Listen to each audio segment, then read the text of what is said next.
Доброй ночи, друзья.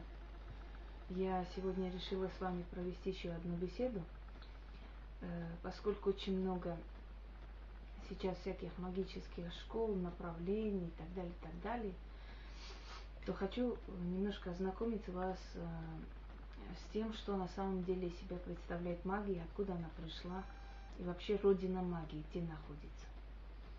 Говорят, родина магии Румыния. Да, Румыния, но Румыния родина средневековой магии. А изначально магия пришла к нам из Вавилона. Вавилония, Междуречье, потому что оттуда началось и начало человечества. Изначально, вот если кто-нибудь увлекается восточными поэмами, вообще поэзией Востока, то очень много раз слышит, когда женщину пытались ругать за ее какие-то способности, за то, что она ведьма, говорили, да ты вавилонских дивов ученица. То есть ты у вавилонских девов или демонов выучила, как себя вести, как людей там подчинить себе и так далее. Начало магии берется из Вавилонии. Ну, по крайней мере, самые древние источники оттуда. Если уж было еще раньше, то может быть и раньше. Хотя шумеро-аккадская цивилизация тоже славилась многими такими магическими манипуляциями, школами. Но шумеро-аккадская цивилизация оставила мало следов, а вавилонская больше. Вавилонская халдейская цивилизация. Там были специальные школы астрологии, то есть где изучали звезды, где по звездам читали погоду, еще с тех времен и составили карту звезд, звездную карту мира. И вот эти все знания сокровенные держались в тайне. Почему? Потому что считалось, что люди должны этого бояться, они должны видеть в этом таинство, они не должны видеть в этом обыденное что-то, что может делать каждый человек. Именно поэтому это держалось в строжайшем секрете, но в то же время она имела большой эффект. Маги того времени, их называли могами, жрецами, вот мог, заметьте, они были служители этих культов. С помощью магии они поддерживали равновесие в природе. Например, запрещалось убивать некоторых животных. Либо убивали умеренно, либо в какое-то время года. Это делалось для того, чтобы люди не истребили в конец определенные виды животных. То же самое, как шакалов, крокодилов и многих иных животных, которые свое существование оставили, как сохранили благодаря вот этим древним жрецам и их политике ведения своего хозяйства, можно сказать, потому что они там хозяйничали, в принципе. Был такой ритуал в Древней Вавилонии отдавание детей Молоху. Считалось, что маленьких детей приносили в жертву Молоху, огню.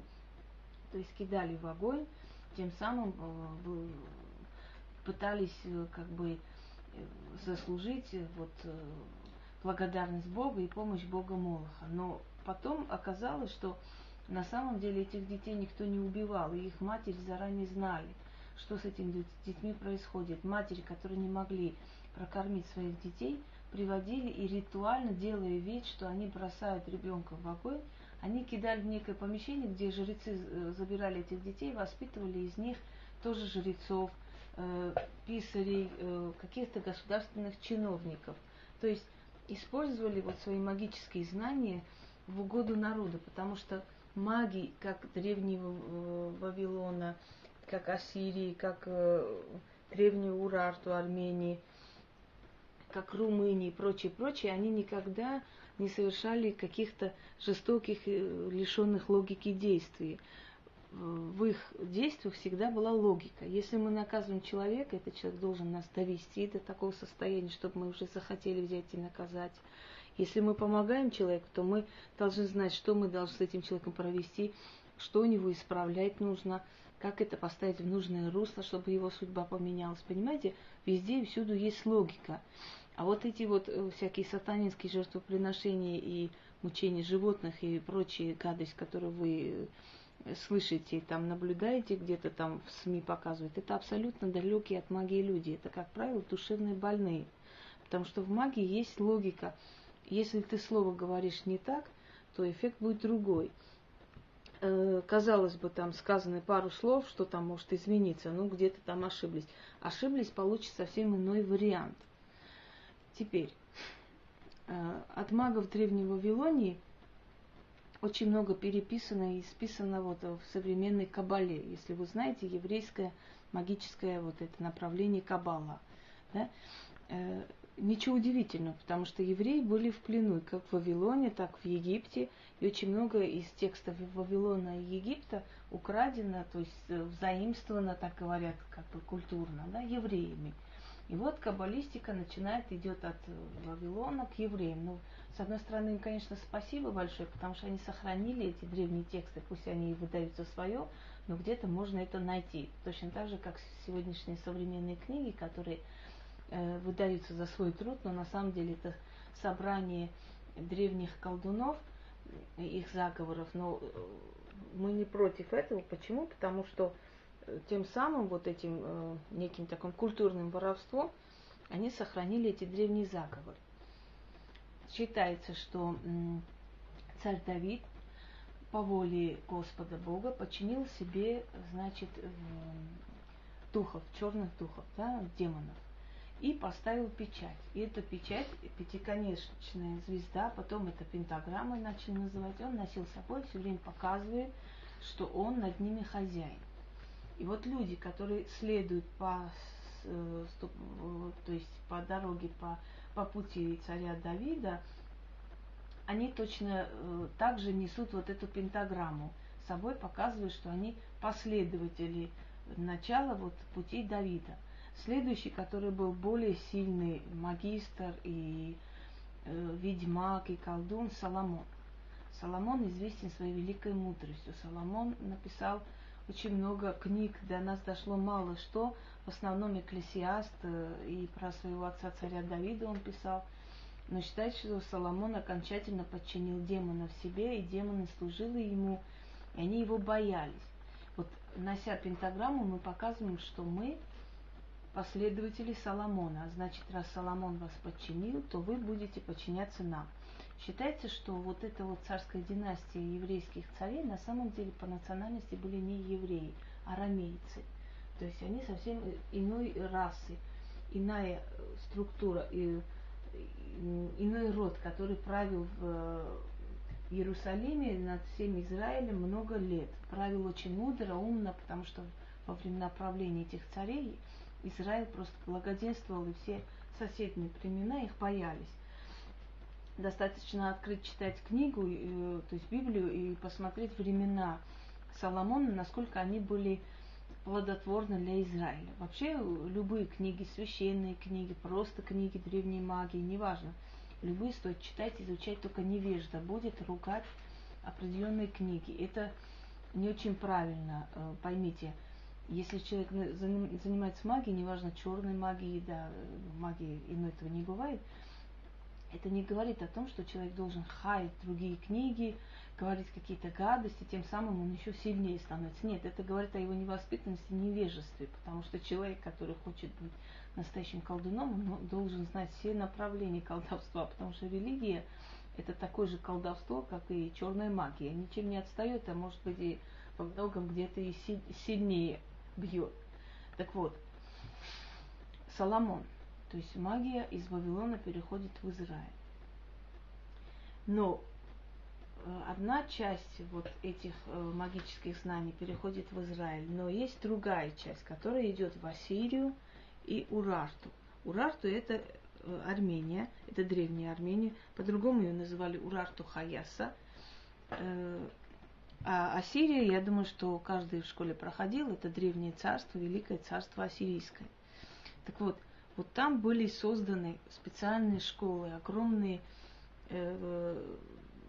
уделялись царями вот именно жрецам и магистрам огромные территории, огромные храмы, где они могли совершенствовать свои искусства. В древних книгах Урарту, например, приводятся примеры, когда человек мог подняться в воздух, летать и так далее. Можно сказать, что это какие-то фокусы были, галлюцинации. Однако тогда не было таких технологий, с помощью которых можно было воспроизвести какие-то фокусы, какие-то такие специальные номера, чтобы всех убедить в реальности полета человека и каких-то других таких вот действиях. В те времена не было таких ну, они были, конечно, но не так распространены, одурманивающие какие-то средства, с помощью которых надо было выводить людей в транс и так далее. Они держали в секрете и давались только избранные. Цари, которые избирались, да, на свою, которые короновались, они заходили к этим магистрам, оставались у них в келье некоторое время, после чего они узнавали полностью судьбу своего царства. И один из этих царей Руса написал о своей жизни. И как он написал со дня своего царства, но точно так же сбылось в его жизни. Вот, то есть именно вот последовательность потом отслеживается по летописям, что именно так и сбылось. Это о чем говорит, что эти жрецы обладали даром прорицания, они видели это. Далее, магия переходит в Грецию, в Элладу. Эллинизм оказал очень большое влияние на культуру народов мира.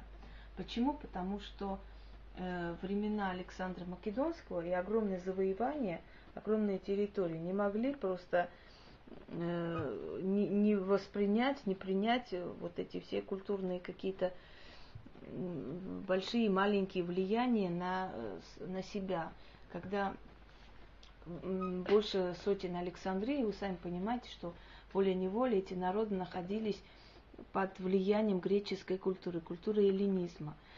О оракуле, о древнегреческих жрицах, о огромных храмах, я думаю, что рассказывать нечему, потому как каждый человек, который маломальски изучал историю, знает, какие ритуалы проводились в этих комнатах, и что даже сами цари приходили к жрицам за новыми какими-то пророчествами.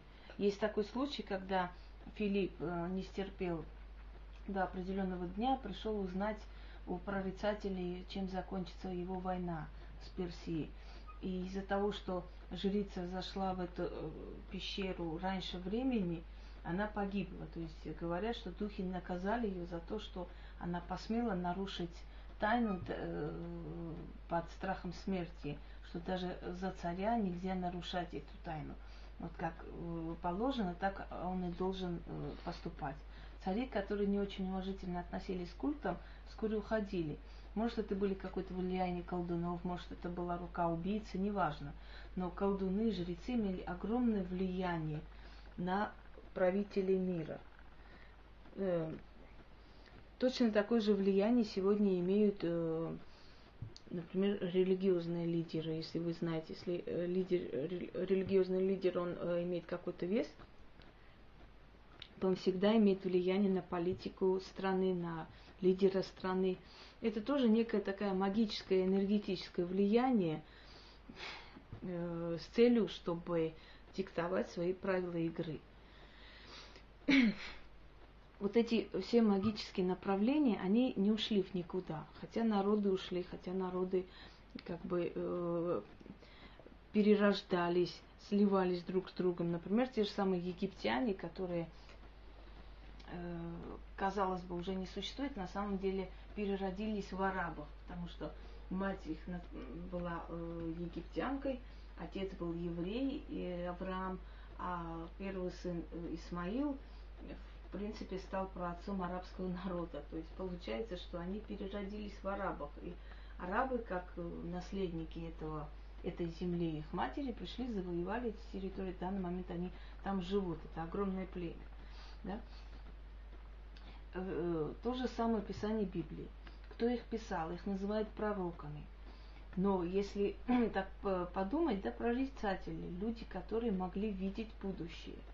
Но у них была энергетика намного сильнее, чем, например, современных каких-то пророков. То, естественно, они считались, не пророков, извиняюсь, прорицателей, ясновидящих, то, естественно, они считались сильнее, значит, они пророки, посланники. И что интересно, они описывали не просто события, они описывали потусторонний мир, и жизнь после смерти. И вот как они описывают, каким образом, про сады, про огромные, если мы встречаем там Иоанна Богослова, да, вот Откровение от Иоанна, если читаете по Библии, открывайте, там описывается о каких-то садах, из золота, из драгоценных камней. И люди, которые были при смерти, между жизнью и смертью, описывают точно такие же огромные каменные, значит, дворцы, сады. И то же самое мы можем увидеть в Коране. Про сады, про дворцы, про красивую там обстановку, про покой и так далее. То есть они видели этот потусторонний мир, им показали, для них открыли завесу, после чего они смогли написать все, что увидели, в своих книгах. Здесь тоже прослеживается какой-то магический след. Все, что было у древних заклинателей, чародеев, колдунов, оно все распространилось среди народов. Из поколения в поколение передается, и она никуда не делась, не потерялась, потому что те силы, которые дают эти знания, они следят за тем, чтобы эти знания не пропали, чтобы попали в нужные руки, если уж так грубо говоря, да. Но, к сожалению, не к сожалению, а к счастью вообще-то, тех, кому доверены эти древние знания, вот аж которые приходят из Вавилона, из Халдеи, еще раньше откуда-нибудь, они отдаются в руки только тем людям, которые, ну, может, звучит не очень так скромно, избранно все-таки. Люди, которые не случайно пришли в это ремесло. А тем, кто случайно пришел, доверяется некая информация, но за эту информацию этот человек расплачивается очень дорого. Поэтому не спешите лезть туда, куда не надо. Объясню почему. Это все равно, что мафия. Вы оттуда живыми не уйдете, только вперед ногами. Почему? Потому что вы владеете той информацией, с которой вас оттуда не выпустят. Если вас туда звали, они вам будут помогать, и вы всю жизнь, хотите не хотите, этим занимаетесь. Если вас не звали, они вам помогать не будут, но и не отпустят. Получится, что вы попали в капкан собственного тщеславия или собственной глупости, собственно говоря. Вот. Про магию иных народностей, про некоторые иные направления магии я вам расскажу в других роликах. И если будут определенные вопросы, пожелания, отправьте мне, пожалуйста, потому что я в последнее время снимаю ролики именно по пожеланиям и по вопросам, которые накопились. То есть меня просят там разъяснить определенное что-то, а я снимаю и разъясняю всем сразу, чтобы не было много там разных разговоров и бесед, потому как у меня времени не очень много. Всего вам доброго, спокойной ночи.